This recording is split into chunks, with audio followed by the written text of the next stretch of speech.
Perfect. Good afternoon and welcome. I am Gabriel Ronquillo. I am the Programs Manager for the Congressional Hispanic Leadership Institute. Before we begin today's discussion, I have a couple of things to point out. First, we ask that you help share the speaker's point of views. So follow us at the CHLI, the CHLI, on both Instagram and X, and share our viewpoints. After this panel discussion, we will have a Q&A, so if you do have any questions, please hold them until the end of the discussion. And we are recording this live. So right here, we have our YouTube live, and after that, we will upload it to our YouTube channel at the CHLI. Now to kick things off, I'll pass it on to Marianne Gomez-Orta, President CEO of CHLI.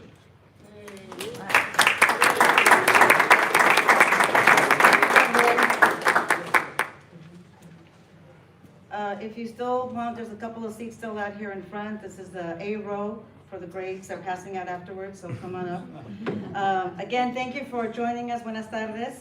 The Congressional Hispanic Leadership Institute, known as CHLI, is a premier organization founded by members of Congress to advance the Hispanic community's economic progress with a focus on social responsibility and global competitiveness. Founded in 2003, CHLI is a 501c3 nonprofit. We're also the only bicameral, bipartisan, Hispanic serving and Hispanic-led Washington, D.C. nonprofit. We're dedicated to fostering a broad awareness of the diversity of thought, heritage, interests, and views of Americans of Hispanic and Portuguese heritage. I would like to thank those first who are here to help us with the event. First off is the sponsors. I'm just going to name all of them and we can just hold the applause to the end. Accenture, Amazon, AstraZeneca, Capital One, Chevron, Dominion Energy, Eli Lilly, Halion, Hispanic Access Foundation, and Prometrics. Thank you for your support.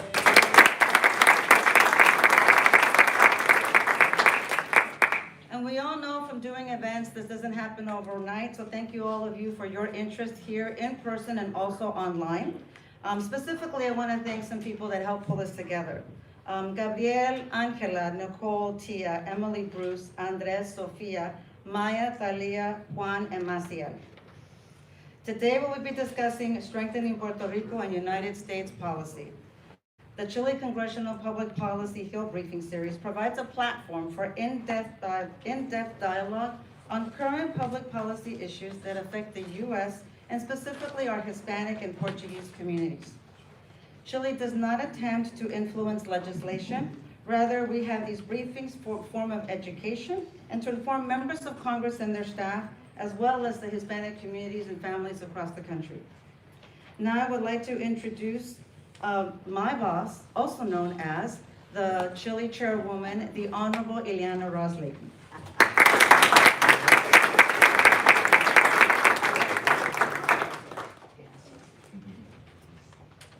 She's my boss, who are we kidding?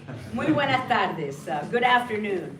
As Marianne rightly pointed out, I am the chairwoman of the Congressional Hispanic Leadership Institute. It's got a great acronym, CHLI, and I'd like to welcome all of you as we discuss strengthening economic and national security ties between the U.S. and Puerto Rico.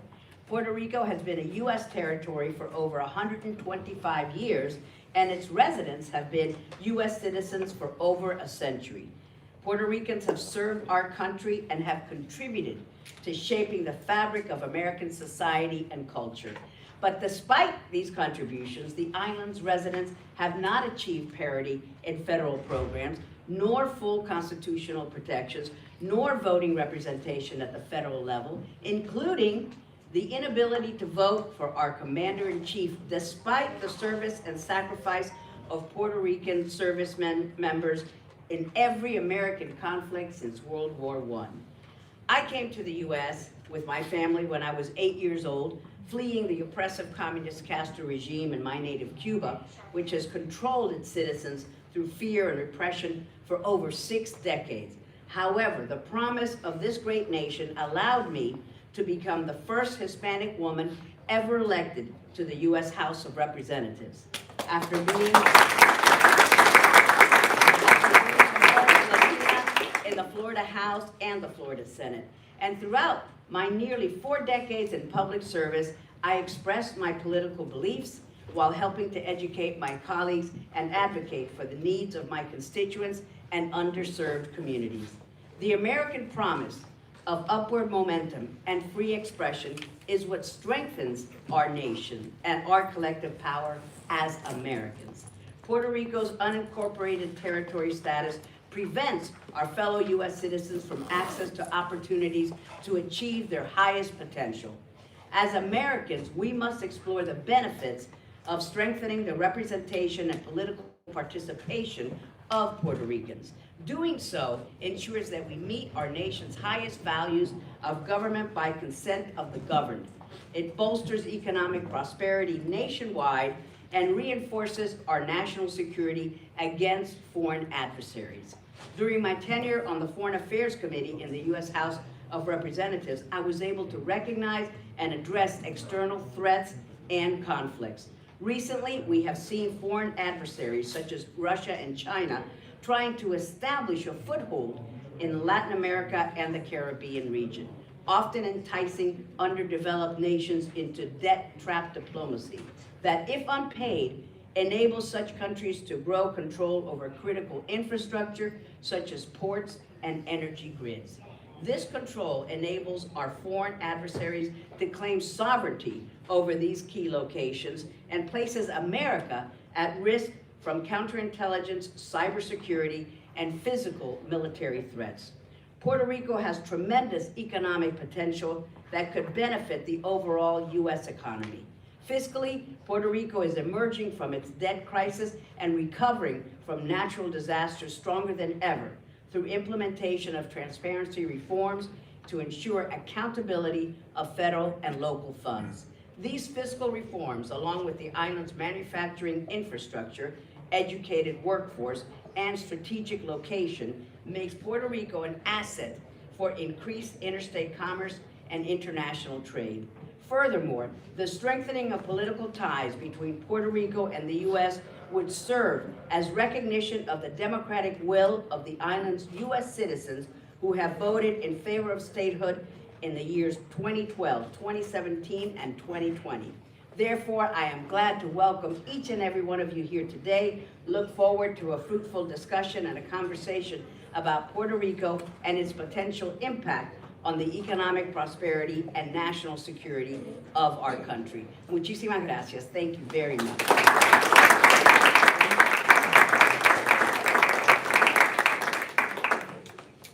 All right. And I think I was just gonna say, I'm looking in that over the corner there. There you are. To get us started, of course, we'd like to invite to the podium here one of our board members of the CHLI Board of Directors, Congresswoman Jenniffer González-Colón.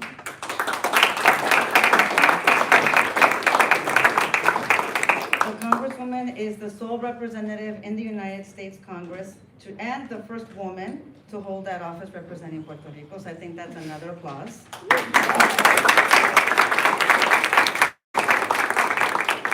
She is a relentless advocate for the equal treatment of the 3.2 million citizens living in Puerto Rico in federal laws, regulations, services, and funding. She has tirelessly works towards Puerto Rico's admission as a State of the Union. She is committed to bringing Puerto Rico's recovery to the forefront of Congress's attention, securing healthcare access for the residents of the island, and promoting Puerto Rico's economic development. She is a member of the Bipartisan Problem Solvers Caucus, the Republican Main Street Caucus, and the Congressional Hispanic Conference. She serves in the House Committees on Transportation and Infrastructure and Natural Resources. Now again, please join me in welcoming to the podium the Congresswoman Jenniffer González-Colón.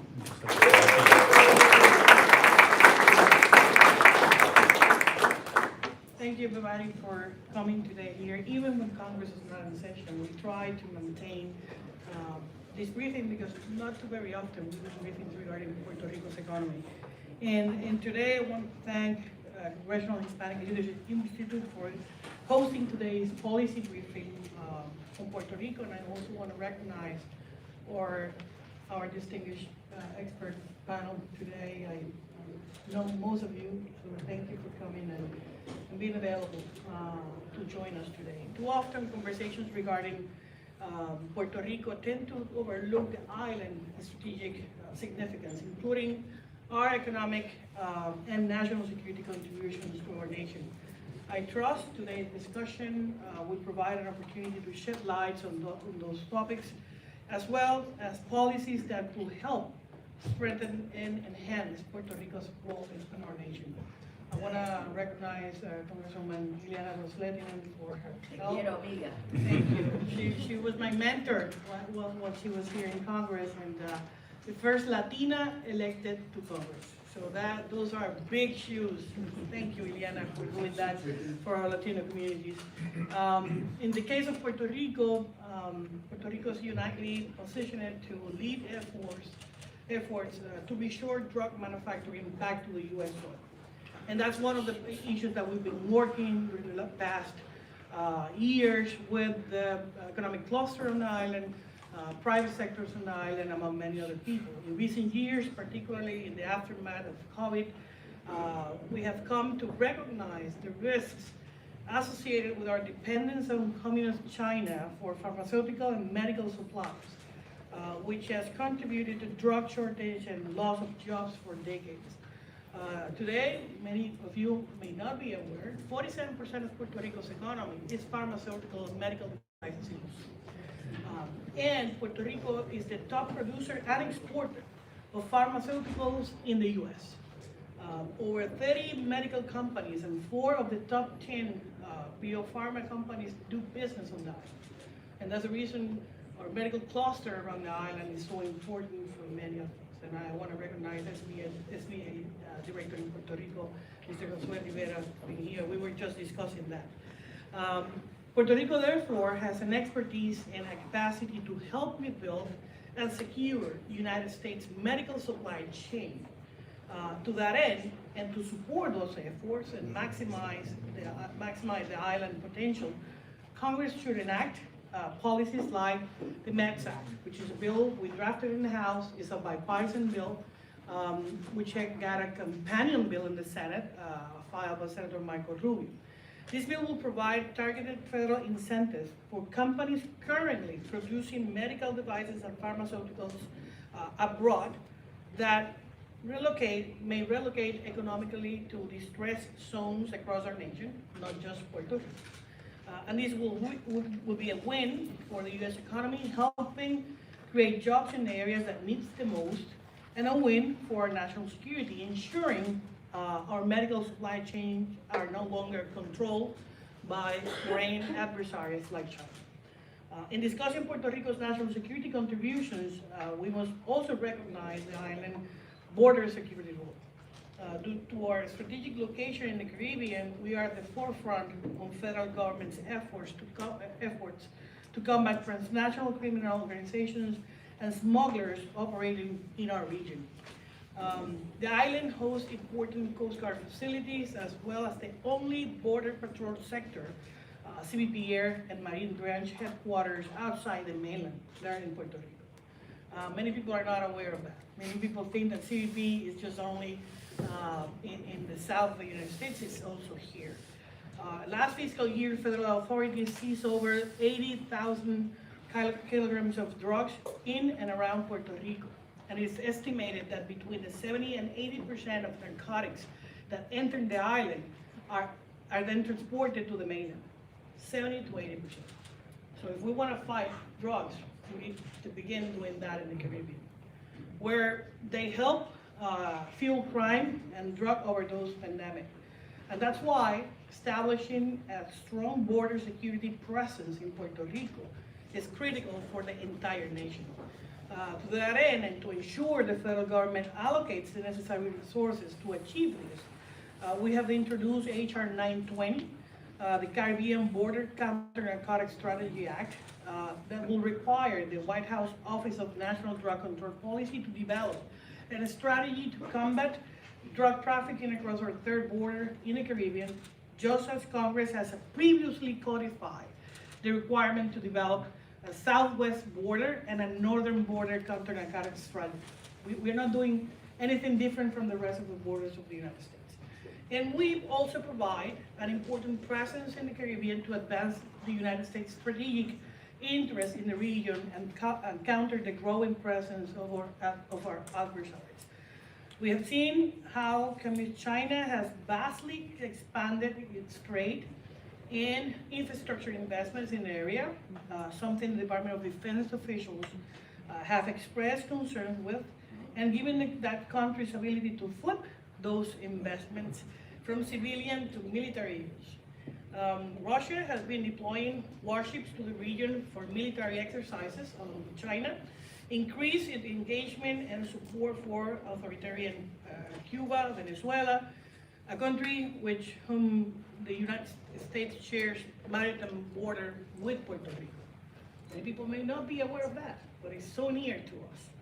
In our nation, as our nation craft policies to reduce the influence of our adversaries and ensure the U.S. remain the partner of choice for neighboring countries in the Caribbean and Western Hemisphere, it's vital federal policymakers take Puerto Rico into account in those policies. And this is the reason behind this briefing. There are multiple federal policies and actions we will discuss today to enhance Puerto Rico's economic contributions and national security role.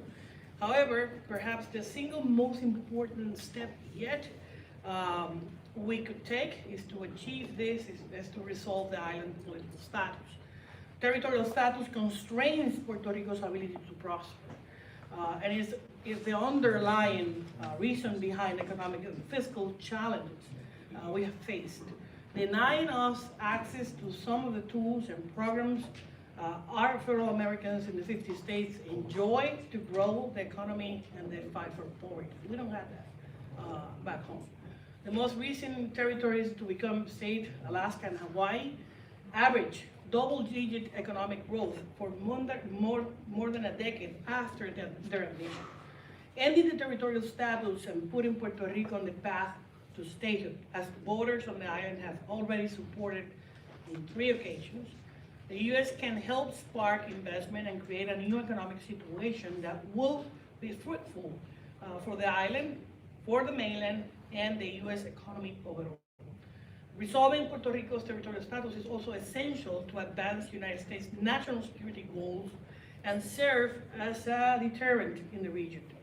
For too long, our adversaries have used the island's political status to characterize the United States as an imperialist nation and undermine its credibility. Each year, authoritarian regimes like Cuba, Venezuela, Nicaragua, and Iran lead resolutions to the United Nations Special Committee on Decolonization to denounce the so-called U.S. occupation and call for Puerto Rico's independence. In 1980, as a candidate for president, Ronald Reagan published an op-ed which he described Puerto Rico's territorial status is a historically unnatural status, quote, and that is conveniently exploited by our adversaries to attack the United States. In response to such attack, he called for statehood for Puerto Rico, and that was in the 80s. President Reagan further argued that as the 51st state, the island will, quote, represent a possible bridgehead to the Caribbean, Latin America, and the developing world. Thereafter, to credibly counter the growing influence of our adversaries and strengthen the U.S. security posture in the region, we must resolve the political status dilemma. And that's the reason today, and I add, Congress should enact legislation like the Puerto Rico Status Act, authorizing a federally binding plebiscite to end the territorial status, such as a process that will provide voters with the opportunity to ratify their desire for statehood and set forth the admission process. And I want to recognize Ms. Ponsa-Kraus that is here, who helped draft part of the legislation that we're discussing here today. And statehood will not just in turn help solidify the United States' permanent presence in the Caribbean and show both our allies and our adversaries that we are living up toward the democratic values that are imprinted in our DNA. But I want to say thank you again to Chile, to our panelists, to all of you here today for your interest in Puerto Rico. So we can discuss from status, economic development, what's going on, and many other things. So I want to say thank you again, and thank you, Chile, for taking. All of them represent their views. I may not agree on all of them, but they're the experts on those areas, and we need to respect that. And I appreciate your time for coming here and discuss Puerto Rico's opportunities for the future. And again, this is a discussion, this is a briefing, this is not a political agenda of anyone except from the people of Puerto Rico who voted 3 times for resolving our status. So thank you and sorry about that. Yeah,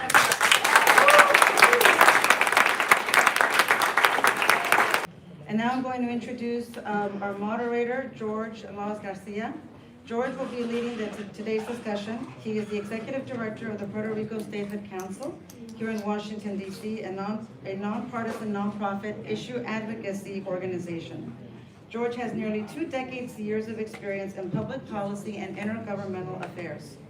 He has worked for and advised governors, members of Congress, federal agencies, and national nonprofit organizations on a broad range of issues, including the advancement of legislation to end Puerto Rico's current territory status, as well as economic, disaster recovery, national security, among other topics. Join me in welcoming George. Thank you.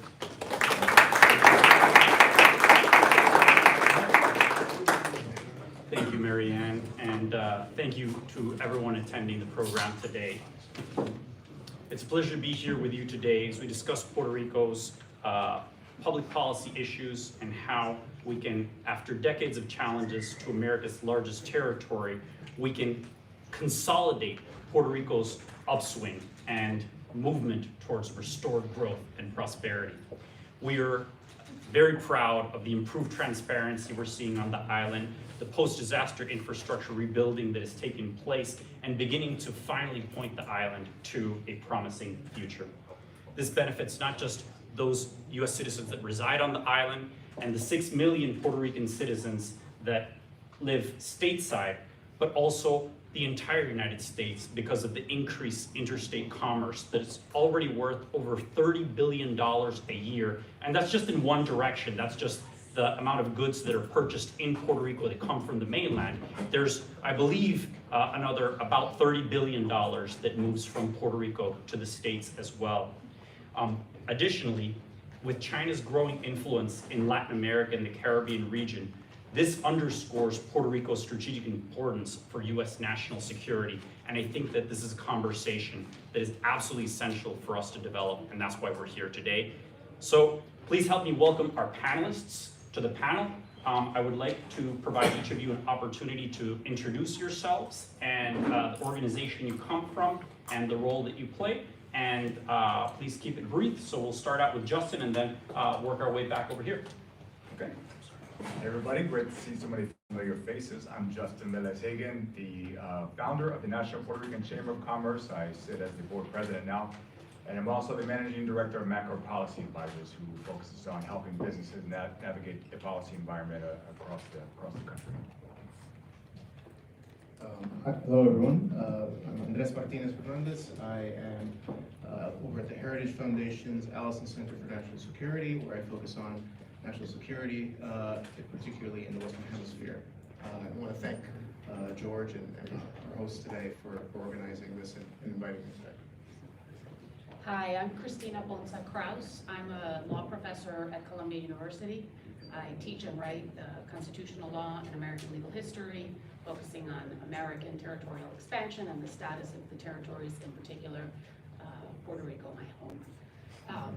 And I also want to thank Chile for the invitation to be here, and George for moderating. Well, first off, I want to thank George. I want to thank Josue and Chile for the opportunity. Definitely outstanding effort to bring the message across of Puerto Rico. My name is Jose Luis Rivera-Rivera. I'm former president of the Puerto Rico Economic Association, economist by practice and training, and specialized mostly in economic development. So looking forward to sharing some insights. Excellent. Well, thank you all for joining us here. We greatly appreciate it. Now, let's get started with the discussion. I'm going to ask each panelist a specific question based on their areas of expertise. And other panelists, please feel free to chime in if you have something to add that would further discussion. So let's start out with Jose. Jose, can you speak to us about the progress Puerto Rico has made in recent years towards the island's post-disaster recovery, economic recovery, and debt restructuring to create a more business-friendly environment that is improving economic development? And what specific policies or initiatives do you believe have been the most effective in driving this economic upswing? Can we find ways to further expand or enhance the economic ties between Puerto Rico and the United States?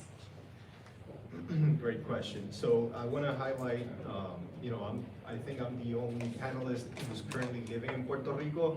So I'm going to share a little bit of the insights and the feeling, right, of what's going on in the economy, not only from the data perspective, because I think that's fundamental, also from the actual people. When we look at economics, we talk a lot about behavioral economics. And so currently, we're seeing an economy that is up and coming. We're calling it the transformative economic uprising of Puerto Rico. I think there's been a surprising turnaround when you actually look into the data, looking into what's going on economically in Puerto Rico. It's definitely inspiring, right? We look at the past, what's been going on economically in Puerto Rico, the last, I would say, 20 years now, but from 2005 forward, we've seen a decline in the Puerto Rican economy. We're facing what we call in economics terms, economic depression, compounded in 2007 by the national recession, right? And then 2015 with the debt crisis, right? And so what we're looking now is positive numbers. We're actually, when you look at the unemployment, you see the lowest unemployment rate in Puerto Rican history, which is impressive, 5.6%. And even more impressive, when you actually look at the recent historic data, we've been able to sustain those low unemployment rates for about 2 years, which is, from an economic standpoint, when you actually ensure that you have a solid economy that's moving forward, you sustain those numbers. Also, when you look at GDP, right, what we're looking at is actually constant growth. What we've seen in the last couple of years was decline, and now we're seeing growth. There's arguments to be made in terms of GDP growth. Today, actually, the Bureau of Economic Analysis published a report regarding the PIB, el Producto Interno Bruto, which is GDP in English, and they actually, had some conflicting data with the Puerto Rico Planning Board. But I think that's an important discussion, right? We have to look at the numbers. We are seeing positive growth in Puerto Rico. We're seeing the tourism sector that has been surpassing all predictions and data. Even when you put it into a national perspective, we're beating, a lot of people. So definitely a lot to say. I would say in terms of tying and solidifying the relationships, definitely we have to put Puerto Rico on the nearshoring and reshoring agenda at the top, particularly in manufacturing, biopharma, medical devices, and I think semiconductors. There's definitely big opportunities there. It's a huge industry, so we might look at subsectors that Puerto Rico, with its current manufacturers, can definitely divvy up, right, and bring about new business. And I think, strategically speaking, looking into Latin America, Puerto Rico is the gateway, right? So let's make sure that we as Americans showcase the power of our manufacturing, our capabilities through Puerto Rico to the rest of the world. Thank you, Jose. So Justin, in your experience advising companies and investors about the opportunities and risks of investing in Puerto Rico, what competitive advantages does Puerto Rico have that can help the nation's supply chain demands to increase and secure domestic manufacturing of essential supplies and products? Lots. More than that? Okay. There really is a lot more to talk about than I could possibly mention today. I think it was couched very well as a national security issue, and I'll continue along those lines right now, because I think that's probably what's most important to the discussion today, and while we're really thinking about supply chain logistics and the importance of having some onshoring manufacturing. This became so clear and evident since COVID when our obvious over-reliance on foreign manufacturing really dipped us in the butt, right? Our pharmaceutical supplies were cut, our prices went through the roof. We're still battling inflation, potentially because of some of the supply chain issues. So as we're looking forward into the manufacture of those strategically advanced products such as semiconductors and aerospace products that could have been and probably should be, if you're using general economic theory, produced and manufactured overseas to be more economically efficient, it actually makes more sense for us considering forward-looking to consider onshoring those products today. I'm gonna give you a quick quote from a 2022 U.S. National Defense Strategy Plan. The U.S. will prioritize joint efforts to fortify our logistical systems and relevant global supply chains against subversion, compromise, and theft. This is a huge concern right now that our enemies are going to use our supply chains against us. They have, if you're not aware, they're doing it today, whether we like it or not, and they're going to continue to try to do so. So what can we do to alleviate that? We have a couple of priorities along those lines and within this report, and if you're still thinking along defense strategy lines, economic deterrence and supply chain resilience. I'm acutely aware of the study and the teams working on these. I'm recently appointed Army 38 Golf Military Government Program Specialist. This is a commissioned officer program. It's a very new program that seeks civilian expertise in finance, economics to support and advise commanders on the benefits of different programs and economic concerns that will help to alleviate our defense pressures related to supply chain and logistics. All this said, it's extremely hard as an economist, but we are heavy on economists today. I don't know what's going on, George. Bringing all the economists, right? It's a little unfair and probably a little unbalanced, but as a free market economist, you understand the benefits of comparative advantage. And the theory of comparative advantage says the company, the region, the country, the region, the state that can produce most efficiently should focus on that, and every other country, state, region, whatever, should allow them to do so and focus on what their strategic advantage is. That makes sense economically, theoretically, if you discount entirely security concerns. Unfortunately, we can't afford to do that anymore because we know what those security concerns are, and they're real, they're happening every day. We have to look at it closely. It takes time to develop a new supply chain. It's extremely difficult. You have to build talent pipelines, etc. So where do we go? Why don't we look at something this is obvious? The answer is already, everybody in this room knows the answer already, Puerto Rico. It's a very clear answer. The island of Puerto Rico has already developed, as Congresswoman González alluded to, a very strong, robust manufacturing economy. They have, I believe she said, 46% of the economy is reliant upon pharmaceutical manufacturing. Thought around the mid-40s. It's hard to precisely gauge that, but it doesn't matter. Tens of thousands of people reliant upon that sector for jobs today. They have the talent, they have the expertise, they have the infrastructure to develop something far more robust than just pharmaceutical manufacturing. And it's happening already to a much lesser scale.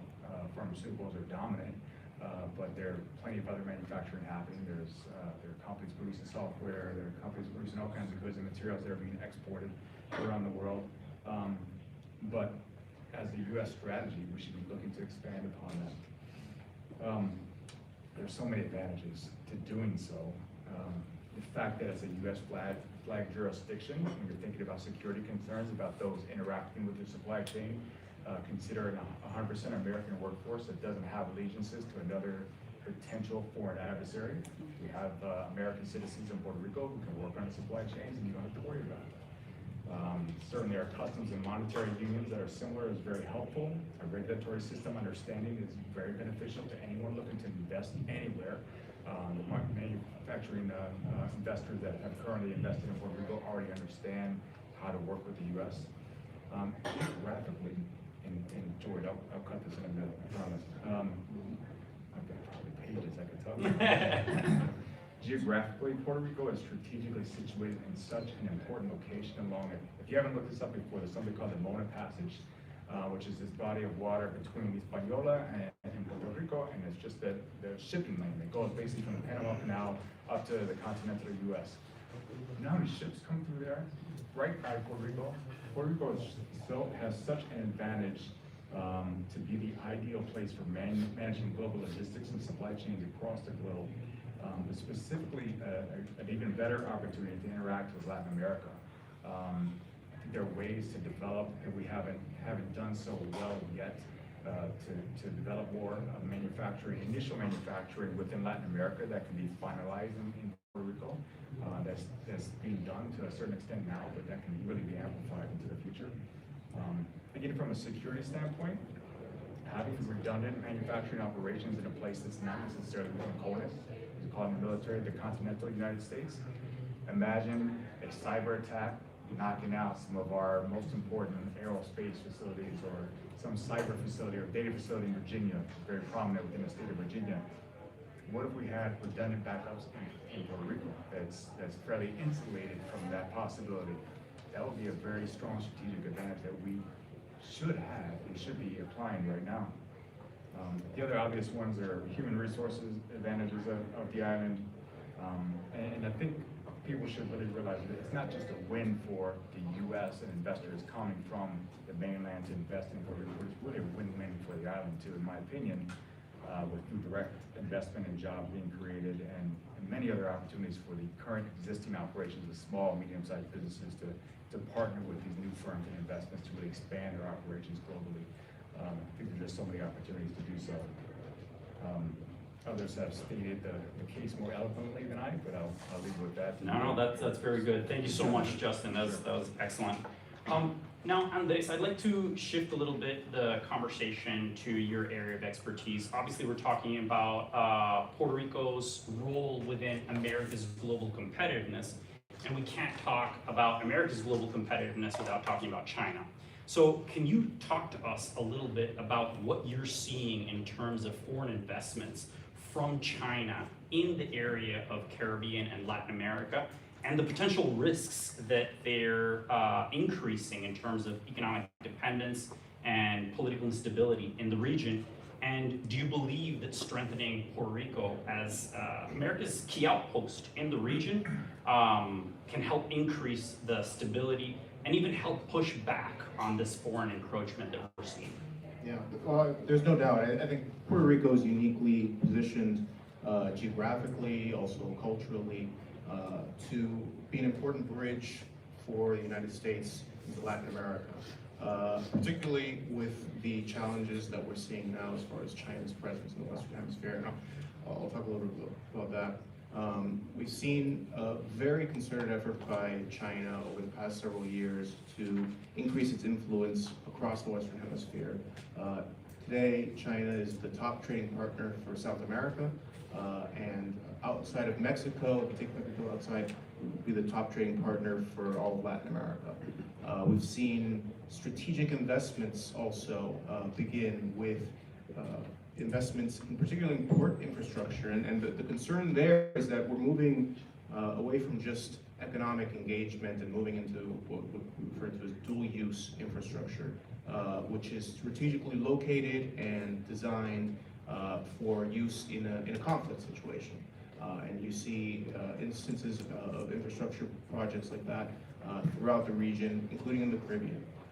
Beyond that, we also see, when we look at spying facilities and capabilities, a concerted effort to bolster Beijing's ability and visibility into the Caribbean and stretching into the United States. So we've seen that with Cuba as the top partner for that effort in the Caribbean. And it's something that is becoming increasingly bold as far as this effort to bolster China's presence throughout the Western Hemisphere. And as we move from this period, which probably for the past, up until 2019, was really defined by economic largesse of Beijing, bringing money and investment, lines of credit on very favorable terms. We're also now seeing a shift there where the relationship is becoming more coercive, and China is bringing more pressure to bear to secure, again, this strategic, conflict-oriented presence and capabilities within the Western Hemisphere. And you see that in places, in countries where you even see efforts to shift away from that presence, with Argentina, for example, where there is a military space base, which China has built under false pretenses in Argentina. Now the efforts to exert some kind of controls over that by the Argentine government is being pushed back on, and China's exercising its large economic influence over Argentina to ensure that it maintains that military infrastructure there. So it's the presence of China within the Western Hemisphere is substantial, and I think it's a strategic and purposeful effort to really gain access into the United States' backyard, and an access which goes beyond just something that limits the United States as far as political influence. It's something that extends into directly targeting the United States as far as vulnerabilities in a military strategic situation. So I do, to your other point of question, I do think Puerto Rico plays an important role in combating that. Having having countries in the region seeing instability, seeing a lack of economic prosperity in Puerto Rico, I think is a deterrent and something that shifts people to consider Beijing's offering as a more attractive when they see for lack of a better way of putting it, the lack of the United States model and the benefits of the U.S. model being not on display in Puerto Rico. I think that's the kind of thing that shifts, helps to shift the region away. But also beyond that, we also have very real logistical benefits that Puerto Rico offers for the broader continental United States in combating and combating this kind of extra hemispheric presence of these adversaries. Whether it's talking strategically as far as visibility, intelligence, or also in defense manufacturing, which I think is an important aspect that we can see Puerto Rico really playing an important role in, where the United States needs to, we've seen with the conflicts that we're seeing in the world at an accelerated pace pop up, the lack of capacity of our defense industrial base producing weapons, equipment for the military to keep up with that. So I think as the United States shifts, the U.S. government shifts to start to address this issue, I think Puerto Rico is a location which is strategically located and also has other comparative advantages, including the workforce that could really bolster that effort. So I think across the spectrum, you see the importance of Puerto Rico for U.S. national security, particularly in light of the risks and threats we're seeing across the Americas. Excellent, thank you so much, Andrés. And obviously, economic systems work within legal structures.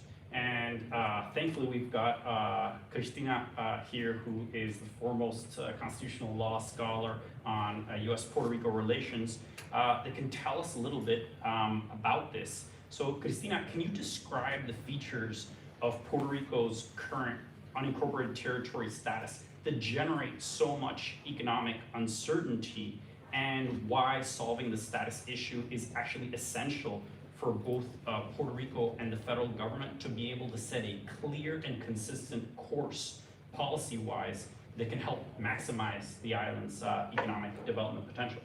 Absolutely. I am not an economist, but I can talk to the uncertainty that the current status subjects Puerto Rico to. So there's the two terms that George used in his question: unincorporated and territory.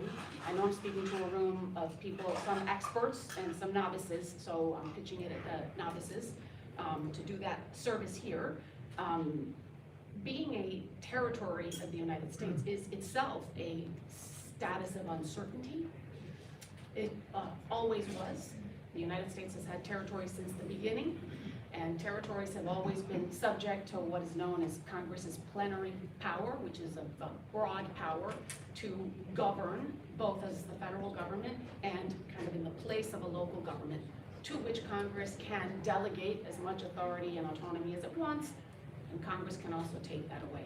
So throughout the 19th century, from the beginning of the Republic until 1898, when Puerto Rico and the Philippines and Guam were annexed, territories lived under this uncertainty. It's Congress in control, a Congress in which we're not represented, but at least they knew that their status was transitional and that eventually they would be admitted into statehood. Now, since 1898 and to the present, there's another layer of uncertainty on top of just mere territorial status, and that is this so-called unincorporated status. So that unincorporation is an invention of an imperialist, a hyper-imperialist moment in American history around 1898, the early 20th century, when the Supreme Court invented this category, not just territories, but unincorporated territories. And the goal there, really to paraphrase the court, was to, all bets are off with respect to your future. So not only are you subjected to this status of uncertainty and unilateral congressional control, but you're not necessarily going to get out of it anytime soon, maybe ever. As a constitutional matter, what unincorporated means is maybe you're part of the United States, maybe you're not, it depends. Today you are, tomorrow you aren't, you know, we just get to decide on a case-by-case basis. That takes uncertainty and renders it nearly unbearable. That's what unincorporated territorial status is. So territories always subordinate, always subject to unilateral control, always subject to that uncertainty. It's a Congress in which we're not represented that runs the show here, an executive in which we don't vote for the president that's in charge of our foreign relations, and then layer on top of that this idea that maybe you'll be a state, maybe you won't, maybe you'll be independent, maybe you'll just stay a territory forever. So I'm not an economist, but one doesn't have to be an economist to know that that is not a state of affairs conducive to robust economic development. Uncertainty, instability, I'm so glad to hear Puerto Rico's doing better. But Puerto Rico could be doing so much better. It's not only damaging, it's really gratuitous. This is not a situation that should have lasted this long. This unincorporated layer shouldn't even exist. A change in Puerto Rico's status, really in any direction. I have a personal preference for statehood. I clearly share that with a lot of people in this room. But I don't have a principled opposition to other non-colonial options. And any non-colonial option, anything out of this colonial situation, would bring greater clarity and stability. And then the question is, okay, which status is better from the economic perspective and the national security perspective? So just to focus on unincorporated territorial status, the problem there is permanent, subordinate, unrepresented, territorial. One more thing I'll say about it is that lack of resolution means that all of the ordinary political divisions of day-to-day affairs are deepened and entrenched because people are opposed to each other on the most fundamental questions. Who are we? What does our citizenship mean? Where do we belong? What's our future? Who's ultimately in charge? Is that going to change next year or 5 years down the line? When you have to discuss and make decisions about economics and national security and ordinary day-to-day politics, but you have to have those discussions with people with whom you're at odds on the most foundational questions of political existence. You're obviously trapped in an untenable situation of perpetual oppressive uncertainty. So it's not a good situation. It really needs to come to an end very soon. Thank you, Christina. I couldn't agree with you more, and I think ultimately the types of policies to maximize Puerto Rico's economy if you were to move towards statehood are completely different than the types of policies that you would implement to maximize Puerto Rico's economic potential if you move towards independence or independence with free association. So Andrés, coming back to you, can you tell us a little bit more about your views on how Puerto Rico's strategic location can be leveraged by the U.S. In the region, and what role specifically do you see Puerto Rico being able to play in terms of U.S. foreign policy, but also U.S. border security? Yeah, well, I mean, there's no shortage of challenges that we're seeing popping up, not just in the world, but within the Caribbean. And you know, just in the past few months, you talk about migration. You know, obviously the crisis in Haiti, it comes to mind, where you've seen the full collapse of a nation there, with potential risks as far as migration looming. You also see, as we talked about, this increased presence of these extra-hemispheric actors, China and Russia in particular, shifting away from just, you know, this economic engagement and more towards the physical and military presence. And you know, of course, the recent visit of naval warships from Russia to the Caribbean, which is not for the first time, by the way. It is a part of this increased recognition by our adversaries that the United States is vulnerable in the Caribbean in particular, and a means, an intent to exploit that. And I think that's one of the reasons which strengthening Puerto Rico, ensuring its stability, is a national security issue more than just an economic issue. But certainly those are important considerations. But the reality is that a vulnerable or a instability and a lack of economic growth in Puerto Rico leaves the broader United States, I think, vulnerable. And not seizing on the opportunities there also leaves us without the ability to confront these risks and threats that we're facing. So I would say, you know, as far as the strategic opportunities in Puerto Rico, I think migration is important.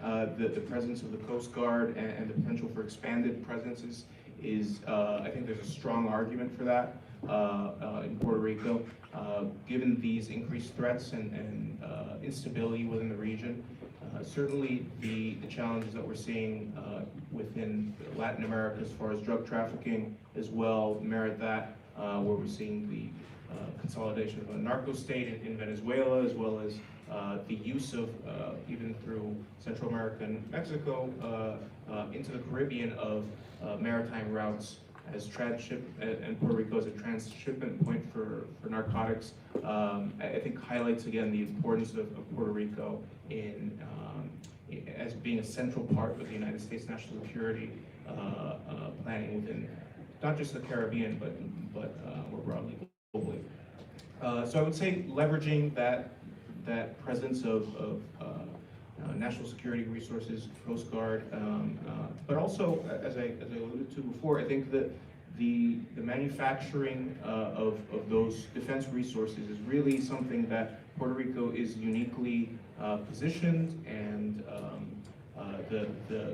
as was mentioned by Justin, the reality that we have American citizens on the island capable of producing sensitive technologies and equipment at a rate and in a location which is strategic and beneficial. I think that's something that the United States can particularly leverage there. And beyond that, you talked about the connections with the region. I think the region being Latin America, I do think that there are opportunities there that are not being leveraged. What Justin mentioned, I think, is a very important one, which is the connection of supply chains with the broader hemisphere in Puerto Rico, and making sure that we have a multi-step process for our logistical supply chains which goes through Puerto Rico and takes advantage of its strategic advantages, as well as the strategic advantages offered by other countries in Latin America. I think it makes it a much more attractive concept and a proposal for companies to know that you have the capacity to when you shift your supply chains out of China, to have the capacity to do intermittent progress in manufacturing within Latin America and including into Puerto Rico, which gives you obviously direct access to the mainland. So I think that's also a way to help sell this and promote this effort of nearshoring of supply chains, which to this point has been only partially realized, I would say, and the opportunity is very significant, and the failure to seize on that continues to leave us vulnerable to these shifts and disruptions globally, which have very massive impacts for the United States. Thank you, Andres. And Christina, shifting it back to you. So when we talk about the potential options for resolving Puerto Rico's territory status from a constitutional perspective, we obviously all understand what statehood means, but with independence and independence through association being the other options that are on the table from a constitutional perspective, how would a new political status, in your view, impact America's foreign relations in Latin America and the Caribbean? What would happen to U.S. citizenship for people in Puerto Rico, for example, if it were to become an independent country with or without free association? So I think my fellow panelists have already spoken eloquently to some of this question. I'll go ahead, I'll say focus primarily on citizenship, but let me say first that just following on this idea of uncertainty and its challenges, there's another corrosive effect of a status like Puerto Rico's, and that is the undermining of the legitimacy of the United States role in Latin America and really in the world. The United States has colonies. Puerto Rico is its biggest colony. Americans generally don't see that. I don't know why they can't see it, but they don't, for the most part. The world sees it, though. And the persistence of this situation really renders the idea that the United States is the greatest democracy in the world at risk of, becoming a laugh line. It is for some people. And frankly, rightly so if you don't solve this problem. So if we don't solve this problem. So I think any change to a non-colonial status would bring about a legitimacy that is essential for the effective good conduct of foreign relations and diplomacy. In terms of the particular consequences with different statuses, the question of citizenship is critical. Obviously, if Puerto Rico becomes a state, we remain U.S. citizens, we're included, we're represented. To me, the ways in which that enhances the United States sort of position and effectiveness of its foreign policy seem clear from a perspective of respect for the United States. With independence and a status known as free association or independence with free association, what happens to citizenship is a thorny, hotly debated question. Puerto Ricans on the whole want to remain U.S. citizens.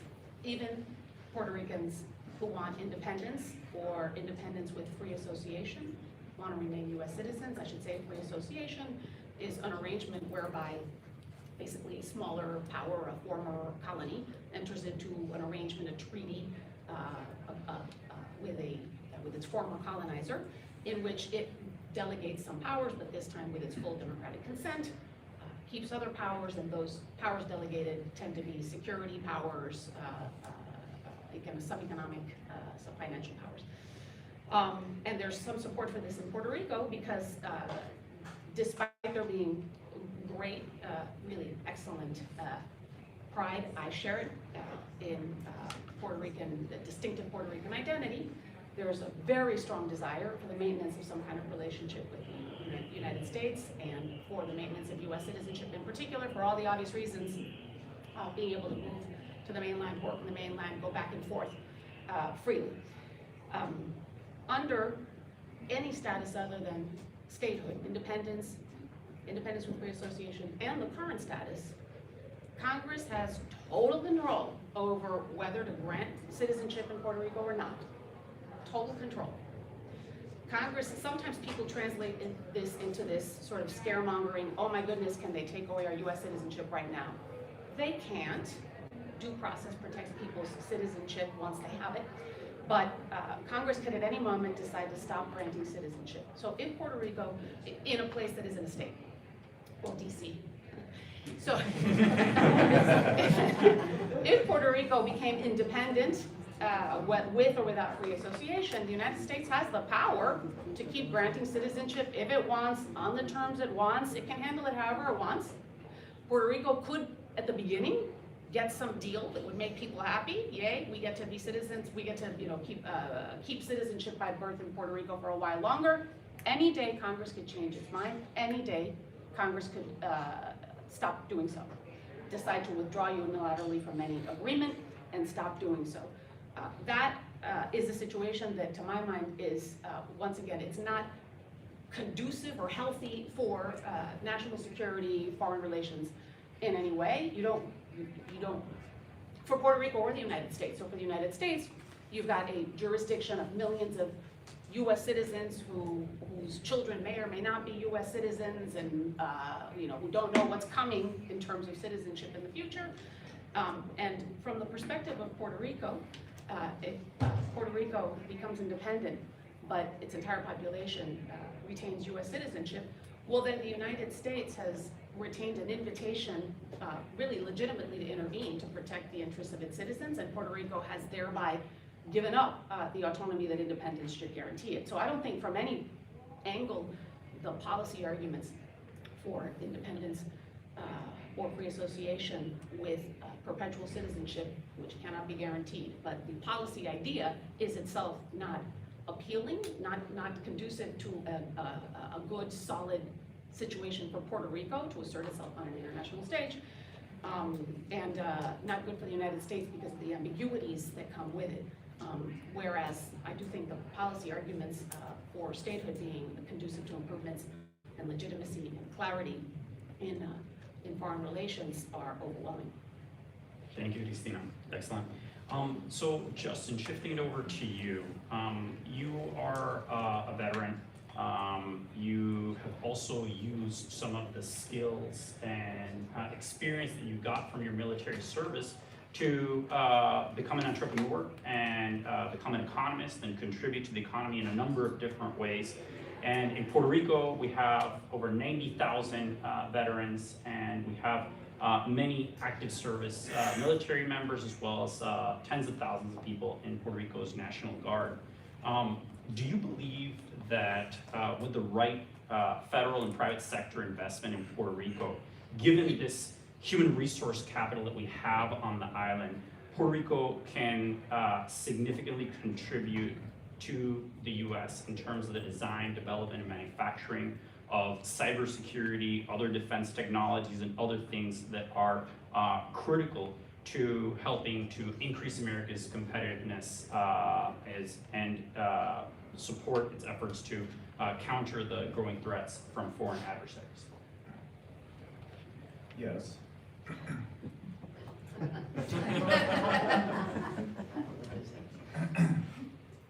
Seriously, if time is short, we can leave it there if you want. Yeah. I'll give you a quick story from 2016 to kind of encapsulate what I think is the opportunity in Puerto Rico.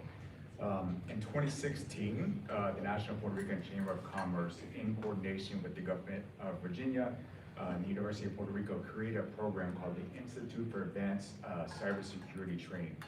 We shortened it to ENACT. It was a great program that was going to take computer science professionals, whether graduates or undergraduates, just interested in cybersecurity, IT professionals, and train them and get them universally known and accepted certificates.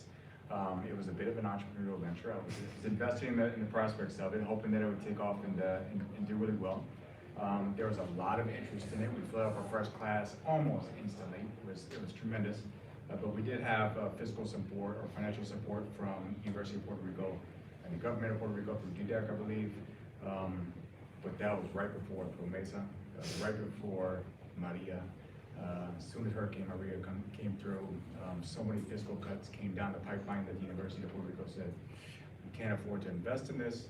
All of our investors basically said, the opportunity is so grand, it's tremendous, it would benefit the US. There's so many government contracts we'll probably obtain if we continue with this, but we don't know who's gonna pull out. We don't know what's gonna happen down there. The lack of certainty, again, growing that opportunity, unfortunately. These cybersecurity needs, the opportunities to fill the needs across the US are tremendous. We can do it again.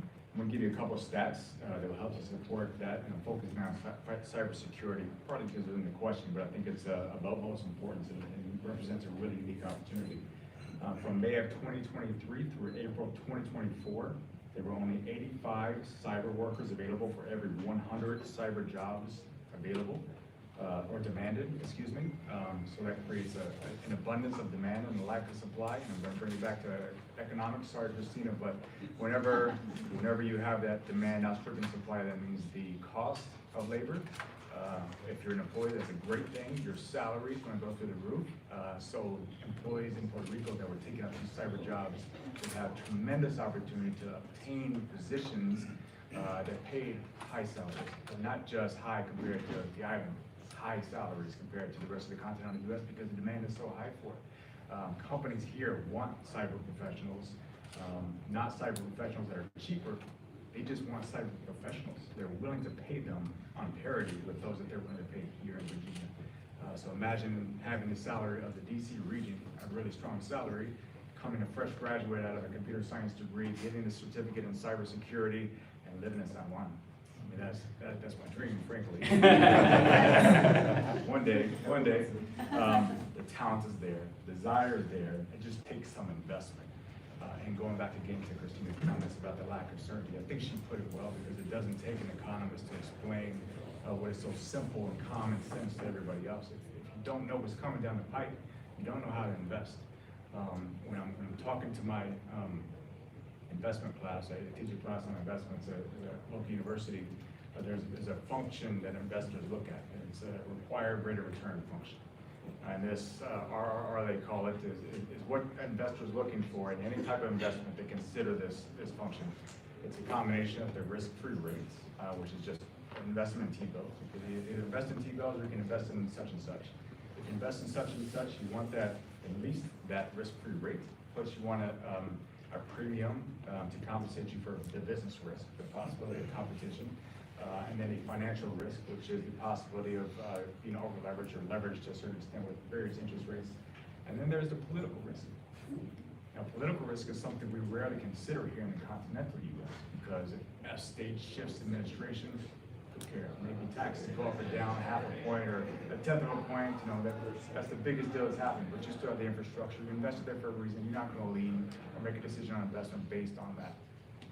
If this happens in Puerto Rico, there's a new administration, or say a new Congress, like we've seen alluded to, and the status has changed, or maybe the tax incentives are just taken away, or who knows, where it's just shifted because the powers that be don't reside there. Your investment premium has to be really high to compensate you for that potential. This is why investors are fearful, some, of investing in the island. This is why I am fearful sometimes, and I say the only reason I'm going to make an investment is if there's a huge potential return. It has to be huge. We're still investing, don't get me wrong, there's still plenty of opportunity, there are really huge opportunities if you're looking closely, but you have to be compensated for that risk premium, that political risk premium that remains.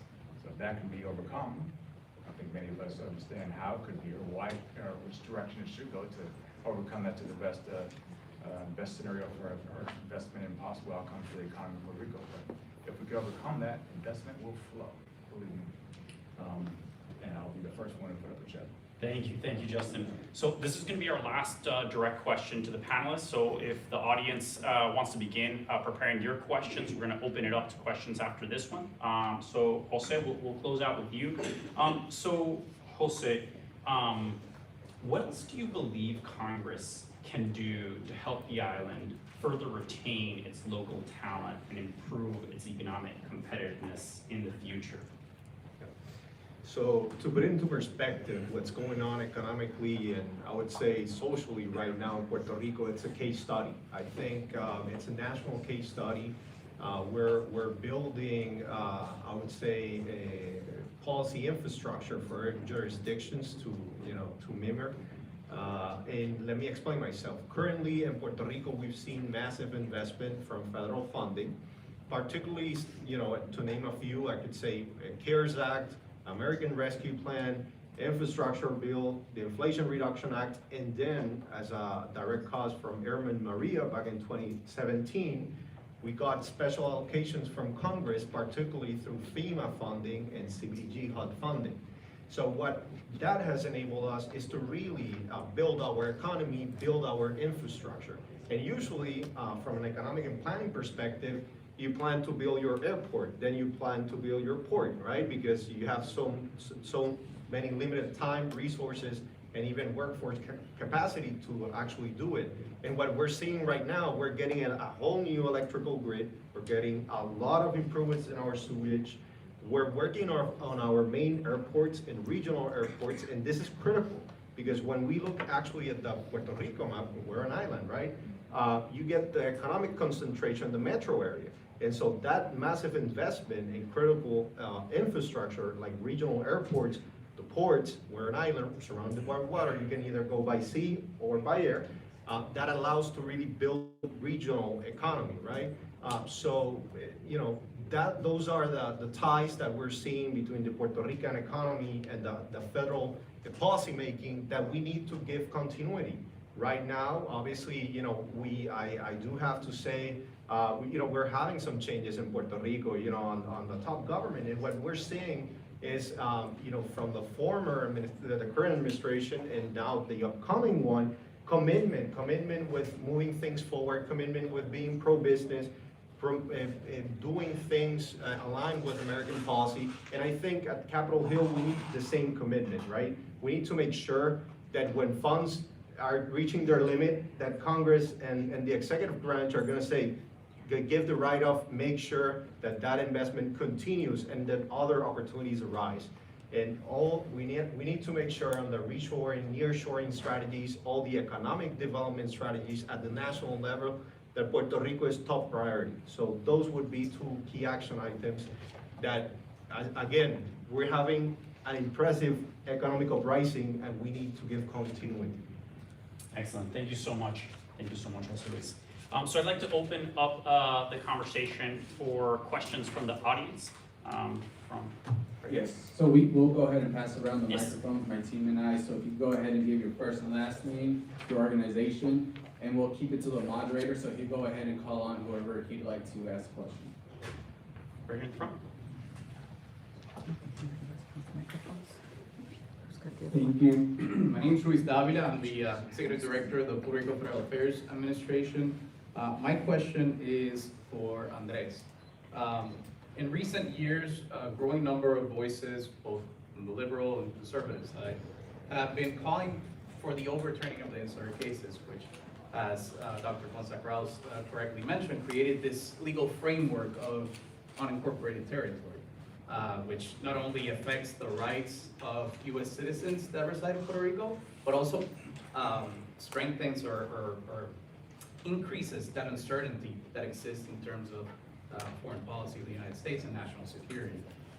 Justice Gorsuch, most recently in the Madero decision, and I quote, stated, "It is past time to acknowledge the gravity of this error and admit what we know to be true, that the insular cases have no foundation in the Constitution and rest instead on racial stereotypes. They deserve no place in our law." So my question to you, sir, is, do you agree with Justice Gorsuch's concurrence and other conservative voices that have been out there? And does the Heritage Foundation have an institutional position as to this? Thanks. So I'm gonna have to disappoint you a little bit here. This is really a question that would be better posed to our legal center or at Heritage Foundation. I can't talk to you about the Heritage position. I'll say in general though, the Puerto Rican people are U.S. citizens, and I think anything that offers a different treatment to them is a situation that needs to be addressed. And I think I'll leave it there. Thank you.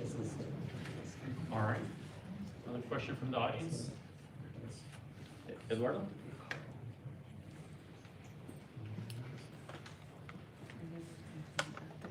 Good afternoon. My name is Eduardo Rosa. I really don't have a question, just an observation, perhaps a suggestion to my hopes to contribute to the conversation already that's been going on. Eduardo, with all due respect, Yeah. we'd like to keep them to It is actual cyber. questions. Yes, it is cyber. Thank you. Yes. So I'm very pleased to hear the doctor and Andrés talk about cybersecurity. So I've been doing a lot of consulting in Puerto Rico for the past 12 months.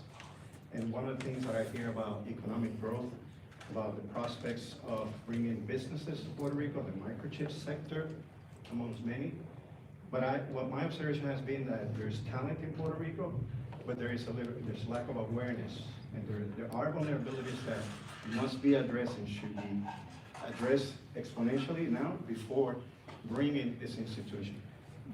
19 cities across the US since January have been victims of cyber attacks. So, and I know in Puerto Rico that there has been some have been public, others have not. So I'm just saying I would like to encourage everyone listening to the members here to take care of the needs in terms of cybersecurity in Puerto Rico.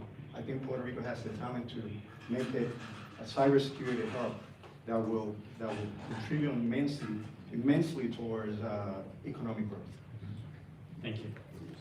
So we'd like to remind the audience members to please bring a question. We appreciate the comment. And we have time for 2 more questions, so we'll take the next one. The gentleman in the back. Hello, my name is Dave Onstar, no affiliation.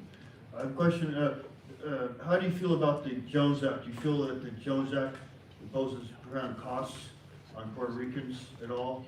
Do you think there would be an advantage to abolish that law for Puerto Rico? Thank you. Anyone in the panel would like to take that on?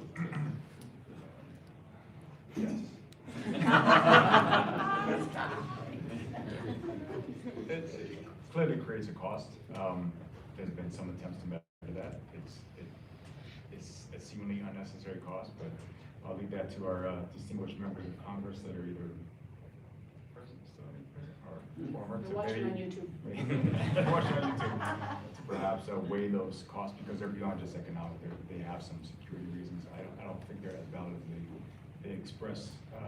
But personally, I think we'd be better off without it, at least as it applies to Puerto Rico. But I'm not sure where it stands currently, and was a waiver during COVID. Is the waiver still in place? Or? No, the waiver's been not in place, and it was immediate aftermath of Hurricane Maria. Maria, okay. Yeah. And it was like a 10-day waiver, so it was Oh, really? Was that minimal, short? yeah. Well, it was touted as the savior to the earth, right, for about 10 days. Not enough time to prove whether there's a significant economic Of difference. course. I think there's common sense there would be, so it'd be beneficial to the island, I think, to not have it. I don't think it's necessary anymore. And it'll certainly be entirely unnecessary if Puerto Rico does become a state. Maybe there's an extra incentive. So one thing I'll say on this is that the GAO has studied this and CRS has looked into it. As far as the data that they've produced, now it's I think over a decade old, but the data did not prove conclusively that there would be a significant economic advantage to Puerto Rico removing the Jones Act. I think it's something that Congress can study further. However, what I will say is that the capacity for Puerto Rico to effectively amend and make any adjustments to that piece of legislation or any other piece of legislation is directly tied to the level of representation that we have in Congress. And under the current territory status, we have one non-voting member of Congress who came here and spoke to us, Jenniffer González-Colón, who does an amazing job, but it's very different than if she had a full delegation that Puerto Rico would have access to if it were a state. And we have no one in the United States Senate who has direct voting representation on behalf of the US citizens of Puerto Rico. There are other states like Alaska and Hawaii who also are subject to the Jones Act, and in some cases in that legislation and also the air cabotage laws, they have been able to pass amendments to make adjustments to that where you maintain the national security interests of the United States in place, but also ensure the greatest amount of economic access possible. See, George, you had that answer in your pocket. You let me try. Next time you're sitting down here. All right. So last question for the night. Would anyone like to ask any other question? Hi, good afternoon. You're gonna please wait for the microphone. Thank you so much. Well, thank you very much for all of your input. My name is Michael Barnett. I'm County Commissioner in Palm Beach County. I represent the center of Palm Beach County, which has about 70,000 Puerto Ricans or people of Puerto Rican descent. My question is with regards to statehood. I have two questions. Whoever would like to answer. What is your opinion on the likelihood of Puerto Rico becoming the 51st state? And what is your opinion if Puerto Rico becomes the 51st state as far as the potential benefit or detriment to those Puerto Ricans living in the quote-unquote diaspora, including those I represent in Palm Beach County? Thank you. Excellent question. Any volunteers? So you gotta believe it's gonna happen. It's an uphill battle, it always has been. And not only am I not an economist, I'm not a politician, I'm not a pollster. But I still believe that if we Puerto Ricans keep producing clear majorities for statehood, it'll happen. It'll happen, you can't keep saying no. So I do think that we need to keep producing clear majorities for statehood. That's my thought on that. The question in terms of its impact on the diaspora, that is such an interesting question. I mean, I don't know if you have in mind, economically or what? Economically, thank you. Yeah, economically, gentlemen. I want to chime in just briefly, just to support you. I actually lived in Orlando for almost 6 years. So I am kind of proud from Puerto Rico and the diaspora as well. So I think currently, and even with when we become a state, the relationship is going to be even stronger. There's humongous commercial opportunities between our brothers and sisters between Puerto Rico, DC, New York, Pennsylvania, Florida, and even if you actually look at the cities and the demographics, currently there's amazing opportunities from an economic development standpoint to reinforce, right, export products from Puerto Rico, also make trade in general, and currently one of our strongest industries is professional services. So even with the knowledge industry, we can easily export with, we don't need to limit ourselves from geographic limitations. So currently there's huge opportunities. I think if we become a state, they're going to be even stronger. And potentially, we don't know, maybe people might come back to the island and also explore other opportunities. Anyone else? I would like to add something to that, and I think a huge example of this is the recent work that the Puerto Rico Department of Commerce and the Puerto Rico Ports Authority has been doing to partner up with the port in Jacksonville. The amount of interstate commerce that occurs between Puerto Rico and Florida is massive. That's creating jobs and opportunities stateside, and inevitably, not just the Puerto Rican community, but the broader community of citizens in the various states benefit greatly from that. If Puerto Rico's economy vastly grows, that means more jobs and more opportunities for folks stateside. So that would be my suggestion. We have time for one last question. Is there anyone else? Hi, thank you so much for being here. My name is Roberto Lefranc. I'm a congressional delegate for Puerto Rico. My question is more in the status area. Do you believe, Professor Ponsa-Kraus, that there is legal framework or a path? We all know that independence is a non-colonial, non-territorial option, but do you think there is a real path that Congress would allow for Puerto Rico to become an independent country, a new country where 100% of its citizens will be citizens of a different country? Do you think that's a viable option? That is something that Congress would even consider, and it won't affect national security for the U.S.? Thank you. I do. I mean, I would like to, so I feel that there's an important difference between what the Puerto Rican people want, the majority of the Puerto Rican people want, it's always going to be a majority, and what their fellow Americans want.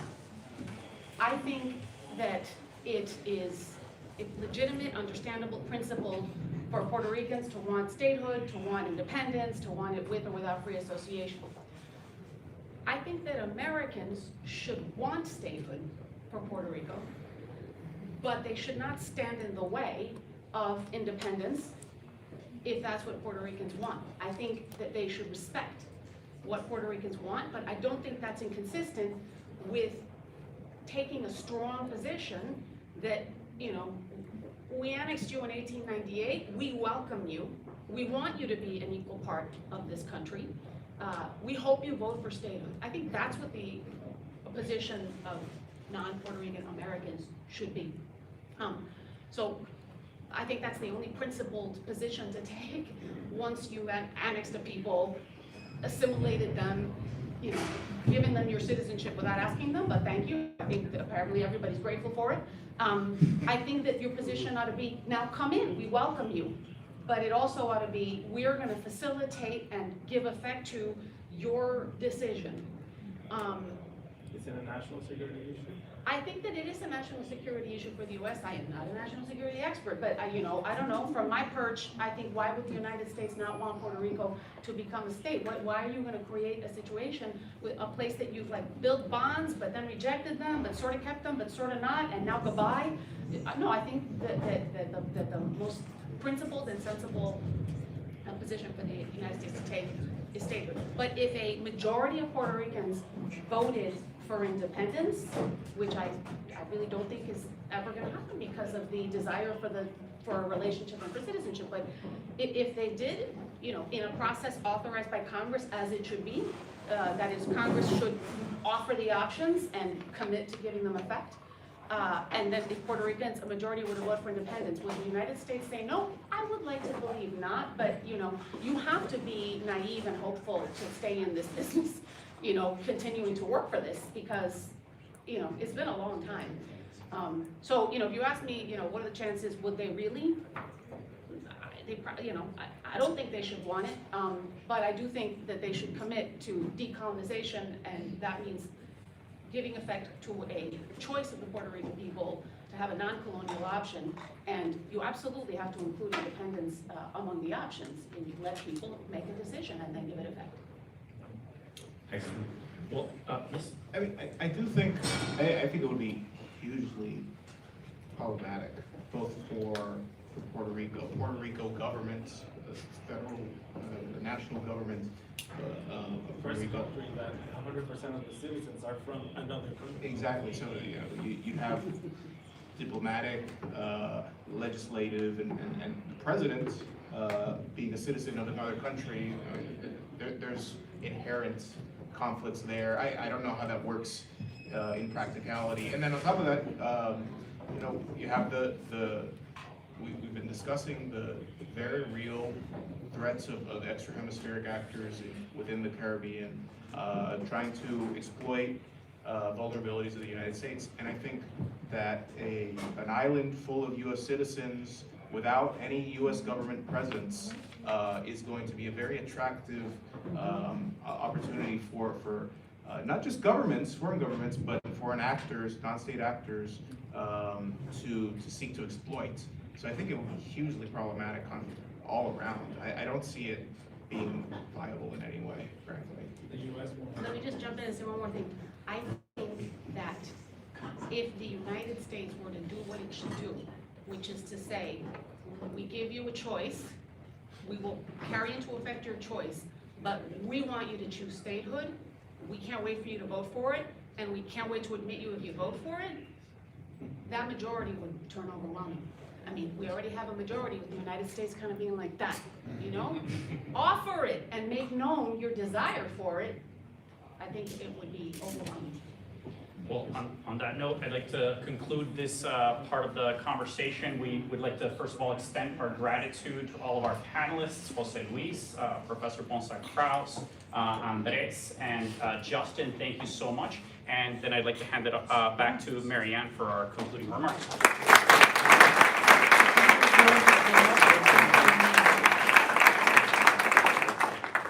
So thank you all very much for joining us in this important conversation. As we had shared at the beginning, this was recorded. You will be able to view that and give us a few days and we will upload it again on our website. It's also available through our YouTube channel. But again, thank you very much. One more round for the panelists.